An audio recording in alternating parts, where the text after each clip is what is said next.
tragic accident changed the course of his life forever. For most, it would have begun a life of discontent and wallowing around in self-misery. For Jonathan Nadeau, it kickstarted a new chapter of inspiration and appreciation. Even though he lost his sight permanently, he gained a passion to put creativity first in all areas of his life. And now, he wants to encourage you to do the same. There are times when you'll be faced with a choice. Be crushed by the weight of the situation, or use the fresh start to rebound bigger, better, and more inspired than ever before.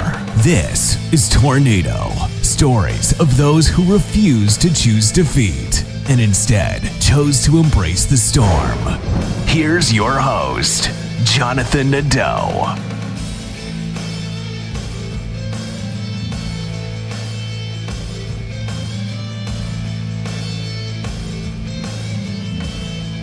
Greetings and welcome to Embrace Your Storm. My name's Jonathan Nadeau. I'm your host as always, and I've got another exciting episode for you today. We're speaking with Sanjini, and she has submitted a film to the Tornado Film Festival, Eye of the Empress. So Sanjini, thanks for coming on today.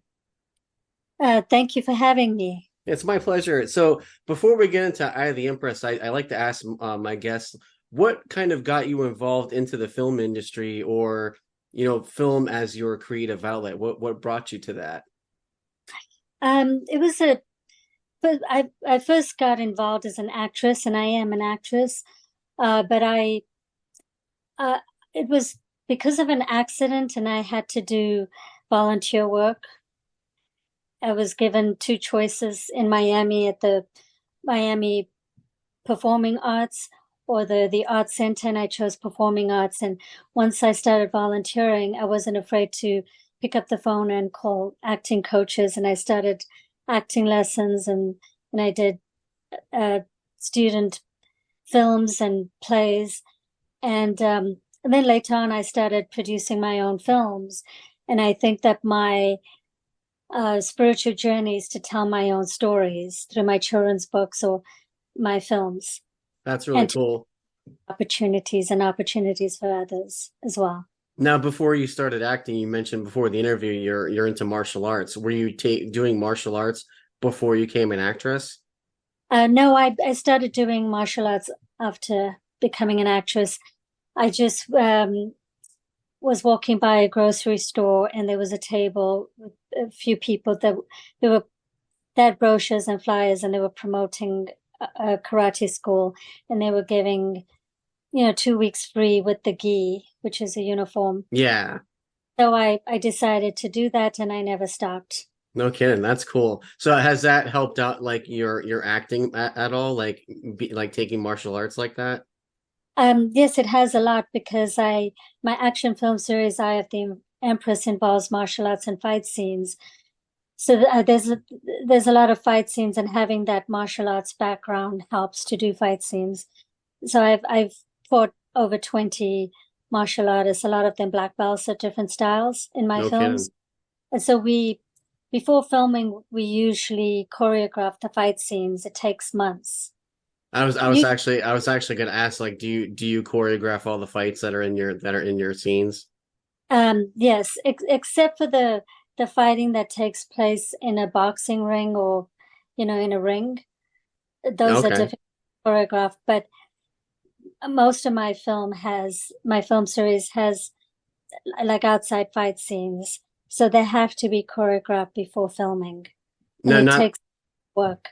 Yeah, no, definitely. It must be, you got to be like so precise and everything. It must take a lot of, it's almost kind of like a dance in a sense. You got to be so precise and exact with everything that you do.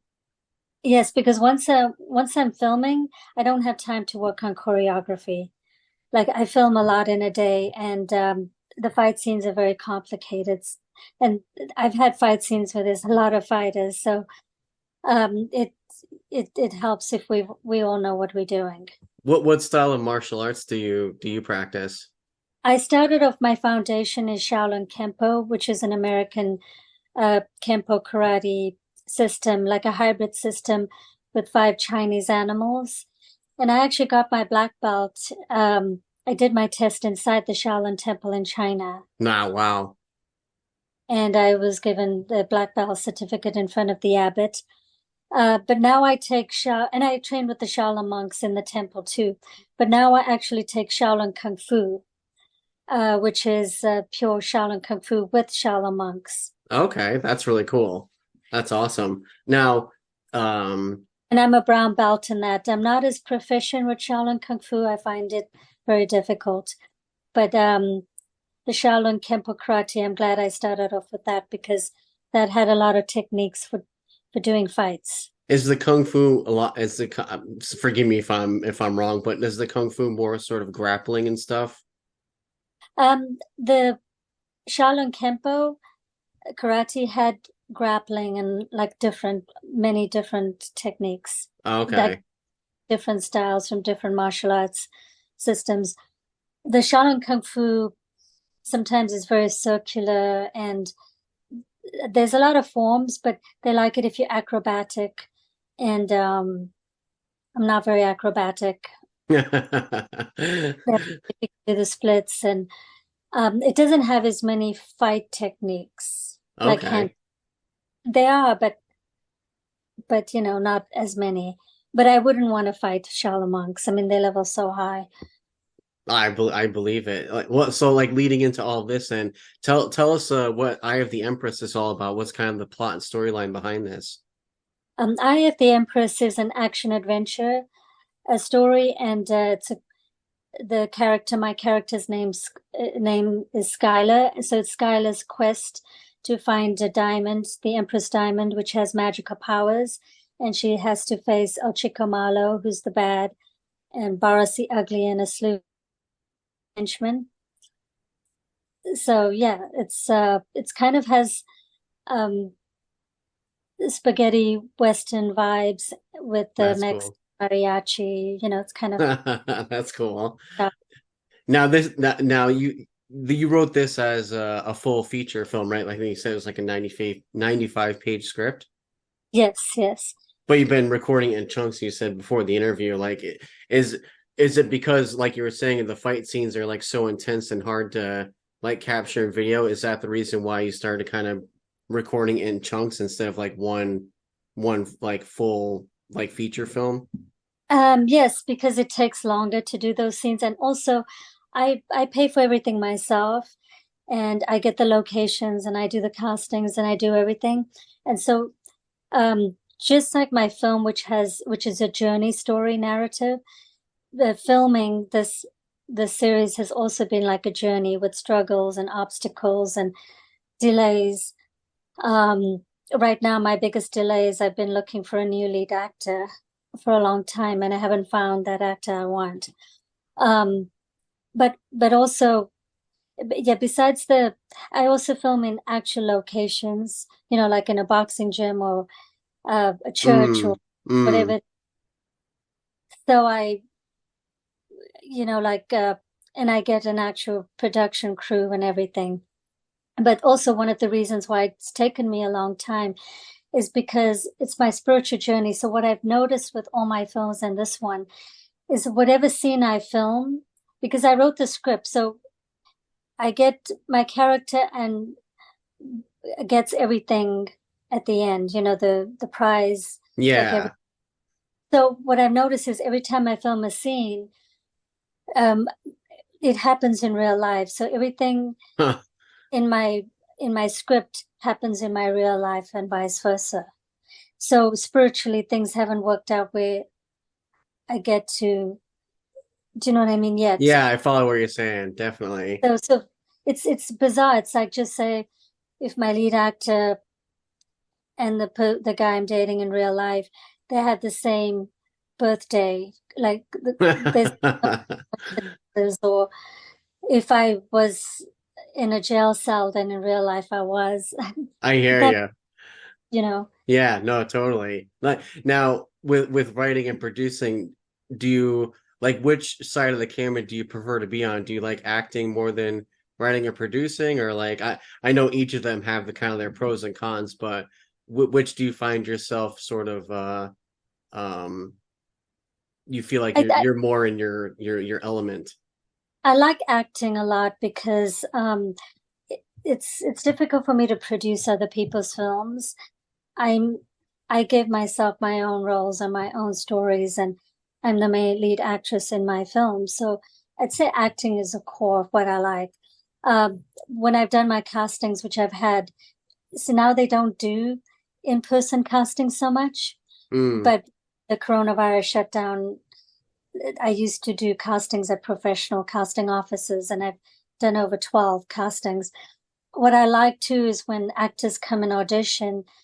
Um, as a casting director and director, I I like to watch them, like do the auditions. My point is, in my films, I like to guide them through their acting because okay.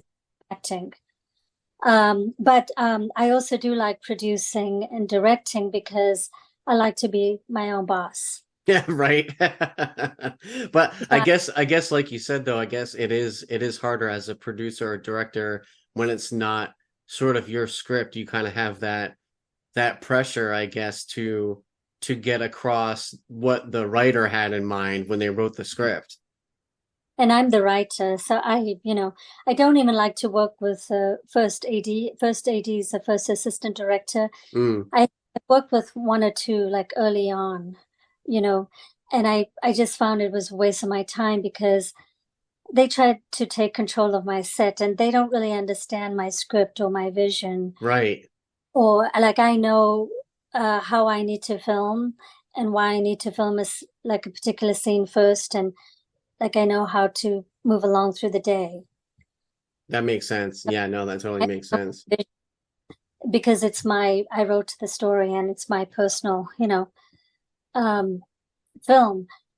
So maybe on, big productions, they have first assistant ADs. I like different assistants, but not like a first AD. Yeah. Now, I think you said you are you like 13 episodes into Eye of the Empress? 13, I have also filmed other scenes in later episodes, but I need to connect them. So I have 7 episodes left. Okay. Basically, if I film for 3 or 4 days, I can finish my entire film because I would film by location. Are they So mostly done in like the LA-ish area? it's all in Los Angeles. Yeah. And Oh, I like to film in like East LA, and it's kind of it has like a my film looks like it could be in Mexico or Texas or East LA. I like that. I like the urban, like rubble. I filmed in scrap yards, and I like the yeah. like that kind of terrain. That's cool. That's really cool. Um, is And this so, yes. oh sorry, I was gonna say, is this the latest project that you're working on, or do you have anything else that you're kind of like working on alongside of it? Um, I did do cyber romance too. That, like recently, like a year ago, I guess. And the first one was Cyber Romance 1, and that's about dating, sex, and relationships in today's cyber world, like, sexting and Mm. social media and stuff like that that relates to dating. So that's funny. So you kind of really kind of cover the gambit. You have like a martial arts kind of movie, and then you go over to like a almost like a sounds like a kind of a comedy or I can't remember the other like It's, a rom-com kind of thing or something. yeah, so this one is very like sexual, actually not a chick flick. It's very my movies are very edgy and provocative, Okay, okay. very provocative, and it's kind of based on my dating life. All my films are based on my personal experiences and struggles. So I also filmed years ago Portrait of a Nude Art Model because I used to be an art model for colleges and art studios and That's cool. even gaming companies, and because they need to they need the life drawing classes, the basics of drawing or animation, is life drawing. Yeah, I mean, you also mentioned too before the interview you wrote like fifth was it 15 books or 14 or something like that? I've published 14 books so far on Amazon and Kindle, and I usually get my illustrators. I actually use the Fever app. Everything's done on my phone. I hear And, and ya. so my illustrators, I like to use ones from Pakistan or India because they do really high quality work for a very, very cheap price. So my illustrations look beautiful and the book design. And so I just published a children's book this week called Walter the Schnauzer, and it's That's about cool. a dog who doesn't celebrate Christmas. But I have different children's books like Shaka the Timid Lion, Millie the Lazy Goat, The Inquisitor Bear, which is a reverse Goldilocks story. Uh, Okay. Hilda, the Most Expensive Pig in the World. Um, A Tale of Two Nights, which is a story about two kids who play a game of chess, and when they go to sleep, the chess pieces come to life and they participate in the medieval battle. That's So cool. I have so many books, but the stories are very creative and imaginative. And one day I'd like to turn them into animated series or films. That'd be cool. Wow, so So, yeah, you go from yep. children's books to martial art movies to edgy kind of sexual, you really kind of cover the game. I would almost say you don't, and it almost sounds like you don't have a particular style. You just have this creative spark that's in you. Yes, it's true. I'm very versatile. So the styles of my films are different. I have one, a Motel Patel that I did, and it's about an Indian family own a motel in the US, um, with the different Indian characters. So yeah, they're very different. That's so cool. That's very cool. Now, do you have any advice you'd want to give to inspiring actresses or actors or writers, producers? Like, is there anything that you would give advice on that you've taken action on throughout your creative I career? think like the Nike ad says, just do it. I hear you. Yes. I say that a lot too. It's like, you have what you have around you. Some people might say, "Oh, I don't have all these actors or actresses. I want to write a screenplay, but I don't know who would be in it." Well, you know what? You need the screenplay first anyways. So just do that. Write the screenplay and then take the next step. I totally agree with what you're saying. So what I have seen is that a lot of people spend years and years writing a script. It doesn't have to take that long. Yeah. That's another thing is they never film because they spend years.